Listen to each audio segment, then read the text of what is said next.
The ranch stretched out, dark and quiet, under a sliver of moon. John Carter, a man pushing 50, slept light these days.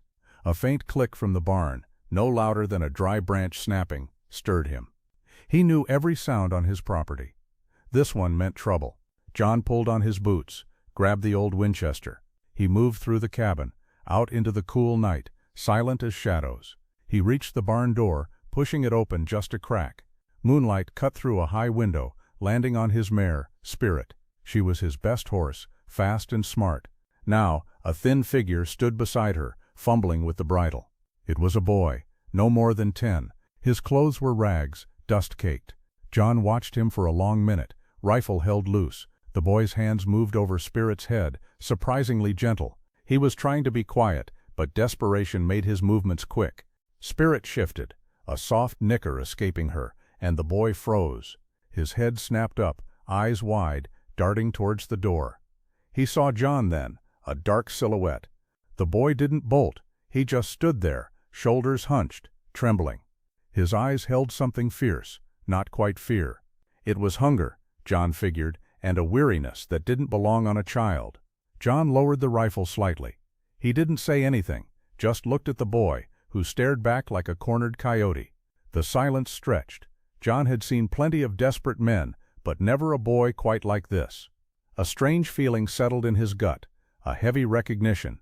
John took a step into the barn, floorboards groaning. The boy flinched, pulling back closer to Spirit. "Why my mare?" John asked, his voice low, steady. The boy's mouth worked, no words at first. Finally a whisper, "Needed to get away." She looked fast. It was a simple answer, honest enough. John nodded. He thought about the sheriff, the orphanage. None of it felt right. Spirit nudged her nose into the boy's hair. The mare seemed to accept him. "You can try to steal her," John said, "or you can earn her. Come inside. You look like you could use a warm meal and a bed." The boy's eyes widened in disbelief. He didn't move for a long moment, then slowly, hesitantly, he took a step towards John, away from Spirit. John turned, leading the way back to the cabin. Inside, the single lantern cast long shadows. John stoked the coals, put coffee on. He set out cold biscuits and jerky. The boy sat at the small table, movements guarded, eating quickly, silently. John watched him, sipping coffee. He didn't rush the boy. He just observed the way his hands trembled slightly, the way his eyes never quite settled. "What's your name, boy?" John asked eventually. "Ethan," came the quiet reply. He didn't offer a last name. John didn't push. Ethan, through halting words, revealed he was an orphan, bounced from one cruel guardian to another. He'd just run from the latest, a man who thought a boy was only good for endless chores and cuffs. John listened, his face unreadable. The boy didn't cry, didn't ask for pity. He just laid out the facts. In those facts, John heard something. A quiet determination, something that made his strange decision feel less foolish and more like a simple truth. The next morning, the sun was bright on the dust. John gave Ethan simple chores: fetch water, muck stalls, gather kindling. Ethan moved awkwardly, unused to ranch work. He fumbled, almost spilled the water, but didn't complain. He just set his jaw and kept at it. John watched him, silent, observing his clumsy efforts, the way he straightened his back, even when tired. He worked with quiet determination, proving something to himself. Later that week, John hitched up the wagon for town. Ethan stayed behind. John felt the stares the moment he pulled into the main street. News of him taking in the horse thief had traveled fast. Men on the porch of the general store stopped their talk. Women pulled children closer. John kept his face impassive, but felt the weight of their judgment. He walked into the general store. Old man Hemlock, the proprietor, eyed him. "Heard you got yourself a new hand, Carter," Hemlock said, his voice low. "A mite young, ain't he?" John just grunted, grabbing flour. Sheriff Brody ambled over. "You sure, John? Orphanage has a bed. Or a cell." John met Brody's gaze. "He's doing fine," he said, turning. Mrs. Abernathy clutched her purse. "Can't make a silk purse out of a sow's ear, John," she muttered. John didn't answer. He bought his supplies, nodded to no one, and left. He knew what they thought. Foolish, soft. But looking back at his ranch, he felt a stubborn certainty. He was doing what felt right. Weeks folded into months. Ethan wasn't the clumsy boy anymore. His frame filled out, strength settling in his shoulders. He learned to mend fences with a practiced hand, his hammer blows steady. He knew the cadence of feeding livestock. John would watch him sometimes from the porch. Ethan worked with quiet focus, finding purpose in every chore. One afternoon, John began teaching Ethan to ride properly. Ethan was stiff at first, knuckles white on the horn. John walked beside the young horse, giving quiet instructions. "Loose grip, boy. Feel the rhythm." There were falls, scraped knees, but he always got back up. Then one day, it clicked. John watched as Ethan, on a younger horse, flowed with its movements, guiding it with subtle shifts. A small smile touched Ethan's lips. Pure freedom. It was a good sight. Ethan showed a surprising talent beyond riding. He had a way with horses, a patience John hadn't seen in many men. He'd find the skittish ones. He wouldn't talk much, just approach slowly, movements deliberate. He'd stand there, sometimes for an hour, just breathing with the animal, a soft hand eventually reaching out. The horses seemed to calm. John saw him once, gentling a nervous yearling. Ethan just stood there, talking to it with his hands, with his quiet presence. And the horse listened. John, watching, recognized something deep. Ethan wasn't just a chore boy anymore. He was becoming a rancher. John didn't feel quite so alone. The sky had been clear that morning, deceptively so. But by late afternoon, the air felt thick, heavy with unspoken threat. A strange breeze picked up, dry and hot. John was in the south pasture, checking a fence line. He saw a low line of bruised clouds gathering far off. Then, the first crack. Not thunder, but something sharper, closer. A bolt of lightning struck the old mesquite grove at the edge of his property. The sound was a deafening rip. John spurred spirit, riding hard towards the rising smoke. He saw it then, a small lick of flame spreading, fanned by the sudden wind. His herd was grazing further east, but the fire was heading fast towards the barn and cabin. He had to act. He rode for the house, shouting for Ethan. Ethan burst from the cabin, pale, eyes wide. "The creek," Ethan yelled, pointing. "Further south. It's dried up mostly, but there's a bend, deeper by the old oaks." John hesitated. His instinct was to protect the barn first, but something in Ethan's voice, a certainty he hadn't heard before, made him turn spirit. They rode together, John on spirit, Ethan on the bay mare, a blur against the smoke. The wind howled, pushing flames faster than John had ever seen. They reached the creek bed. It was mostly dry, but Ethan, quick as a jackrabbit, pointed to a deeper section where a trickle of water still pooled. "We can divert it," Ethan gasped, already dismounting, grabbing a shovel. They worked in a desperate rhythm, sweat stinging John's eyes, smoke burning his lungs. John tore at the packed earth. Ethan, small but surprisingly strong, dug with frantic energy, eyes fixed on the approaching wall of flame. They redirected the small stream, enough to moisten the ground, creating a tiny barrier. The fire roared, reached the edge, hissed, then miraculously veered, slowed, dying out in smoke. John stumbled back, chest heaving. He looked at the blackened earth, then at Ethan, covered in soot. "Good work, son," John rasped, a warmth spreading through him. It was relief, gratitude, and something like pride. The ranch settled, but a new anxiety replaced the old. One of John's prize bulls fell ill. He wouldn't eat, eyes clouded, movements sluggish. John tried everything. Nothing worked. The bull wasted away. Losing such an animal could set him back years. A heaviness settled over John's shoulders.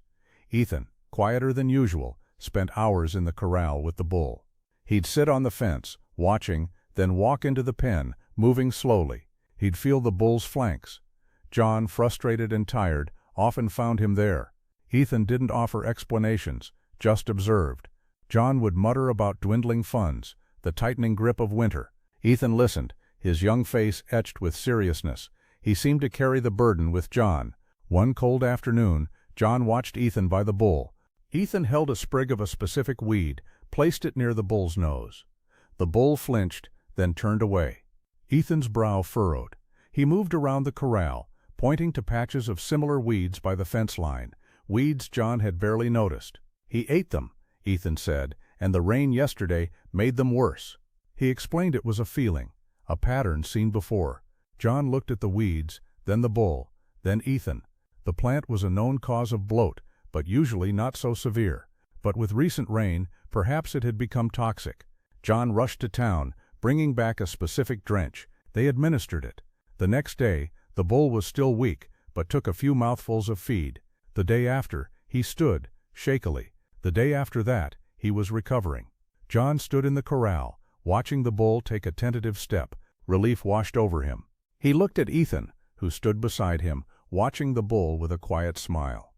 John reached out, placed a hand on Ethan's shoulder. "You did good, son," John said. The word came out before he thought. It was spontaneous, honest gratitude. Ethan didn't react much, just looked at John, his eyes steady. But in that moment, something shifted. The word hung in the air, heavy with meaning, cementing a bond. John felt a deeper connection than he'd known in years. The bull's recovery, and the boy's part in it, certainly made its way through town. Some folks nodded, but most old-timers shook their heads. Luck, they'd say. The skepticism about John's choice persisted. John felt the quiet judgment, but didn't pay it much mind. He just kept working, and Ethan worked alongside him. Then came the letter. It arrived one dusty afternoon, thick and official. From a law office in Wichita, referring to an old land claim, something about his father's original purchase of the Carter Ranch. It was vague, but the gist was clear. Someone was challenging his ownership. John had heard whispers, dismissed them as gossip. Now, it was real. A cold knot tightened in his gut. He knew who was behind it. His distant cousin, Tobias Finch, a sour, land-hungry man from the next county. Finch had always been envious and saw John's solitary life as an opportunity. Ethan noticed the change in John immediately. John was quieter, his jaw set harder. He spent evenings poring over old deeds. Ethan would sit, mending tack, eyes occasionally flicking towards John. "Something wrong, John?" he'd ask. John would just grunt. But eventually, seeing Ethan's genuine concern, John started talking. He told Ethan about the ranch's history, his father's struggles, the sacrifices. He didn't explicitly say, "This is yours someday," but in the telling, he implicitly wove Ethan into the fabric of the land.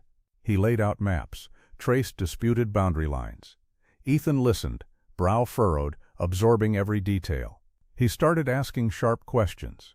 John saw not just understanding, but fierce protectiveness. The ranch wasn't just John's anymore, it was becoming theirs. The real trouble started a few weeks after the letter. Josiah Blackwood rode into town, a man whose name was whispered with fear. He was a land speculator, sharp-eyed and sharp-suited, known for taking what he wanted by exploiting weaknesses. John had heard of him. Blackwood pulled up to John's fence line one morning. He sat on a sleek black horse, a sneer already forming. "John Carter, I presume?" he drawled, voice oily.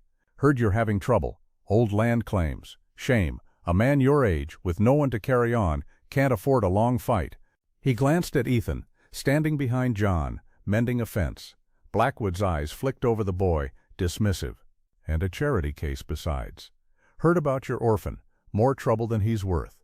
John stood with hands on hips, gaze steady. He didn't flinch. "This ranch is mine," John said, voice flat, "and it's not for sale. Not now, not ever." Blackwood's sneer tightened. "We'll see about that, old man. I've got powerful friends. This land will be mine, one way or another." He paused. "You're a solitary man, Carter. No family. You're vulnerable." John didn't break eye contact. "I got all the family I need right here," he said, glancing at Ethan. Ethan met his gaze, face firm. Blackwood barked a humorless laugh. "A common horse thief for an heir. You really are a fool, Carter. You'll lose everything." He turned his horse, kicking up dust as he rode off. John watched him. He felt no fear, just a cold understanding. This wasn't just a land dispute. It was a fight. Blackwood had underestimated them. The fight had truly begun. Blackwood didn't waste time. The very next morning, John found his north fence cut, his cattle scattered. He and Ethan spent the day riding hard, rounding them up, repairing damage, then the water trough, muddied. A week later, a small fire started near a hay bale, quickly put out but clearly intentional. These were nagging acts of sabotage, designed to wear John down. Frustration mounted. One evening, surveying the latest damage, John ran a weary hand over his face. "He wants me to break," John muttered. Ethan, though, was staring at the ground, tracing a faint pattern near the fence post. "It's always here," Ethan said quietly.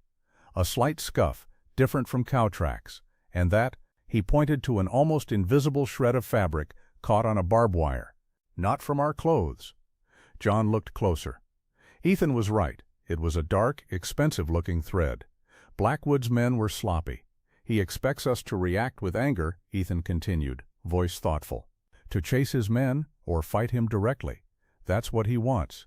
He's prepared for that." John looked at Ethan, surprised. "But what if we don't?" Ethan's eyes held a mischievous spark. He leaned closer, outlining a plan. It wasn't about violence. It was about using Blackwood's arrogance against him. Subtle misdirection, spreading counter-rumors, making Blackwood overextend. It wasn't John's way.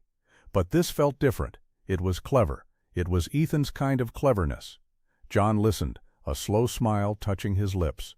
He saw the logic, the unexpected brilliance. Ethan understood Blackwood's type, like a hungry street kid understood a greedy merchant. John put a hand on Ethan's shoulder. "All right, son," John said, warmth in his voice. "We do it your way." He trusted Ethan. This boy had saved his bull, saved his ranch from fire. Now he would help save it from Blackwood. John felt a quiet certainty that they would win. The day of the preliminary hearing dawned clear and hot. The town hall was packed. Blackwood strode in, suit pristine, lawyers trailing. He exuded confidence. He took his seat opposite John, a condescending smile on his face. He expected John to be alone, defeated, but John sat straight, face stoic, and beside him, quiet but firm, sat Ethan. Blackwood spoke first, voice booming. He laid out his claim, spinning a tale of John's father's supposed unscrupulous dealings, painting John as a stubborn old man clinging to stolen land. He dismissed John's ranching skills. "This man," Blackwood sneered, "has no one, no family. He'll lose everything." He paused, letting his words hang. Then it was John's turn. He didn't speak much. He simply gestured to Ethan. "My son will speak for the ranch." A murmur rippled through the hall. Ethan rose, quiet and composed. He didn't shout. Instead, in a clear, steady voice, he laid out their counter-evidence. He spoke of the precise details of their claim, the surveying marks John's father had made, the natural markers, the land uses Blackwood overlooked.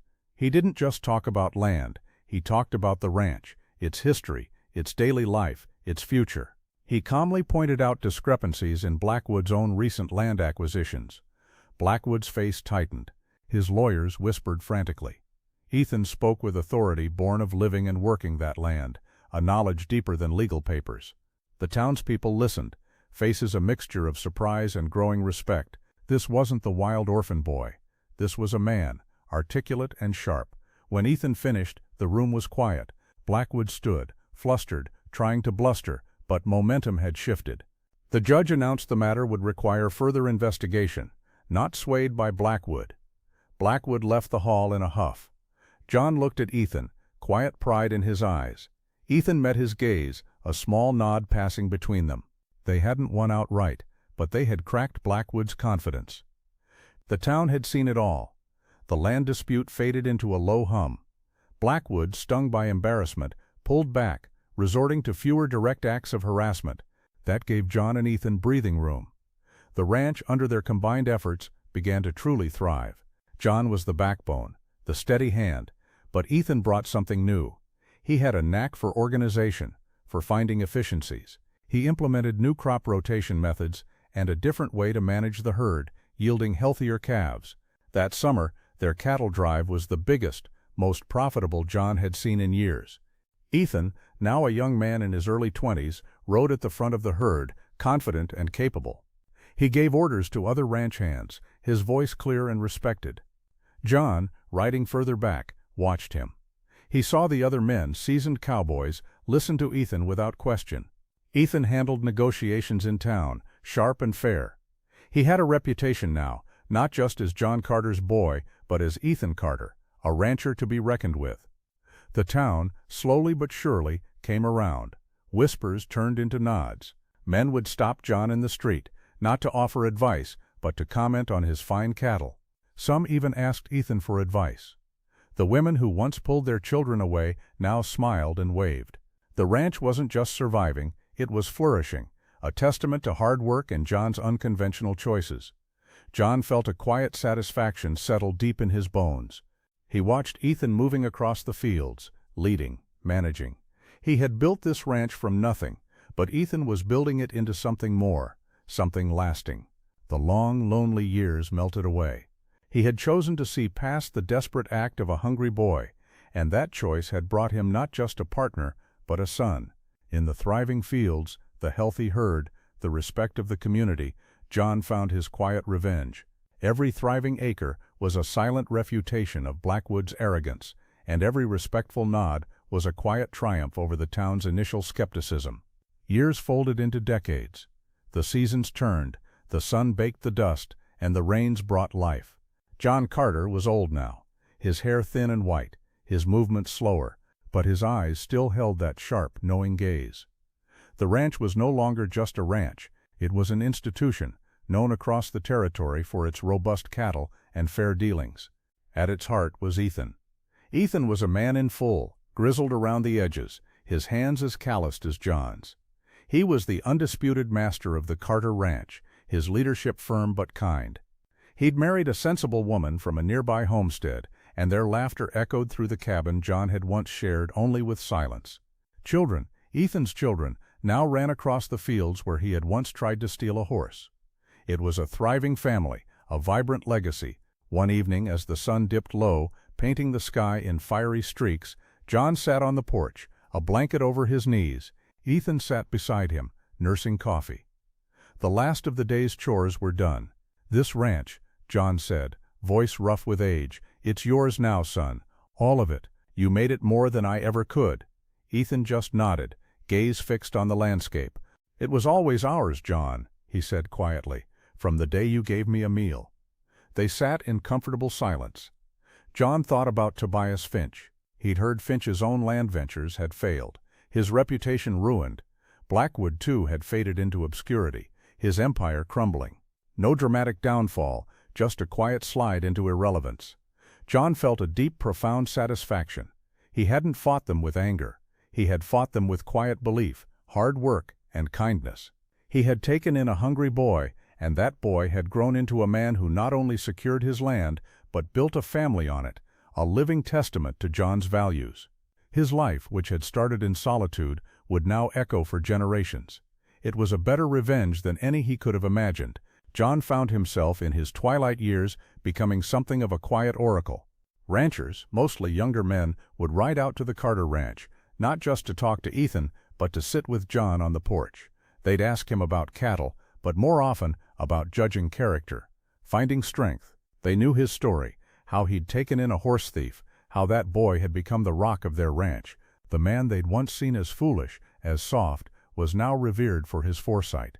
He'd just nod, offer a few sparse words. His presence, his quiet certainty, was enough. Ethan, meanwhile, was no longer just a respected rancher. He was a pillar of the community.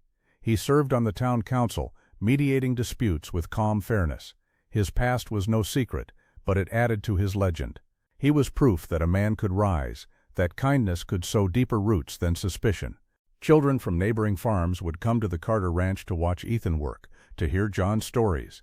Ethan would teach them, patiently, how to mend a fence, how to talk to a horse. He was passing on John's quiet strength. Sometimes, John would see old Mr. Hemlock or Sheriff Brody in town. They were bent with age. They would nod, their eyes holding a look that was no longer skepticism, but admiration and perhaps regret. "You were right, John," Hemlock had once mumbled. "That boy, he's a good man." John hadn't said anything, just a slow nod. He knew they'd been wrong.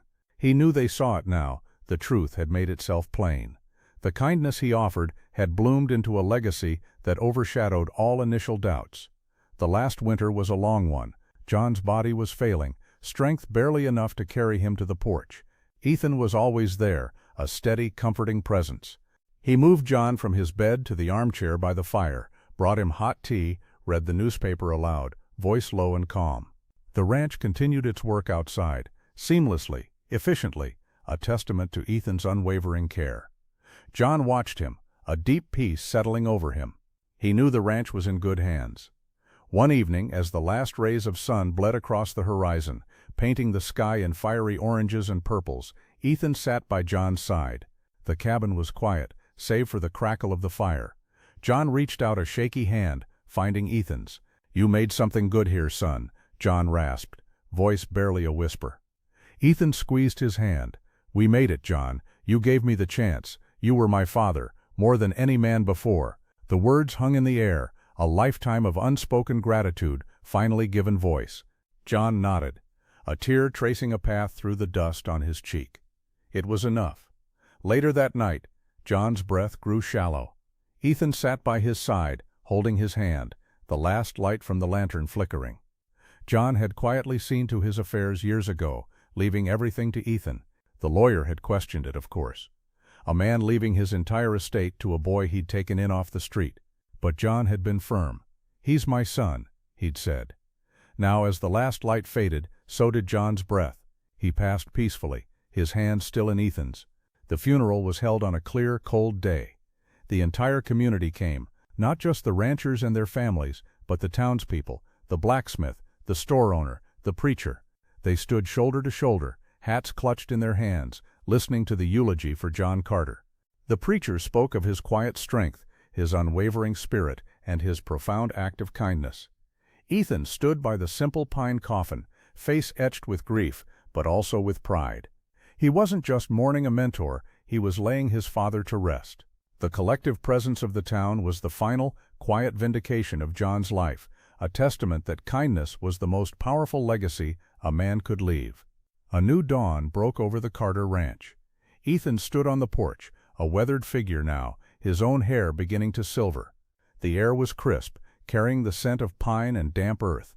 The ranch buzzed with life, lowing cattle, distant whinny of a horse, children's laughter echoing from the barn. His children. This land, this life, this thriving ranch was John's legacy. It stood as a living monument, not to a vast fortune, but to the quiet, unwavering belief of one man in another. Ethan walked to the old cottonwood tree near the creek, where John was buried.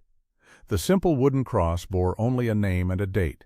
Ethan knelt, tracing the carved letters. "We're doing good, John," he whispered, voice thick. He thought about the scared, desperate boy who had once tried to steal a horse, and the man who hadn't punished him, but given him a home, a purpose, and a name. John had given him everything. The ranch continued to prosper under Ethan's steady hand. He ran it with John's principles: honesty, hard work, and deep respect for the land. He was a pillar of the community, known for his fairness and quiet wisdom, qualities instilled by the man who raised him.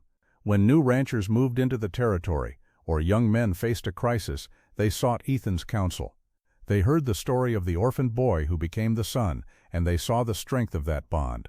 Sometimes old-timers would gather in the general store, reminiscing. "Remember when John Carter took in that wild orphan boy?" someone would say. Now, instead of whispers of doubt, there were nods of admiration. "Best thing he ever did," another would offer. "Showed us all a thing or two about what truly matters." No one called him foolish anymore. They called him wise, and that, Ethan knew, was the true revenge. Not a score settled with a fist or a gun, but a life lived so truly, so kindly, that it disproved every skeptic, silenced every doubt, and built something enduring and good out of nothing but an outstretched hand and a whispered word: "Son." It was a victory measured not in acres, but in heartbeats, echoing across the quiet plains.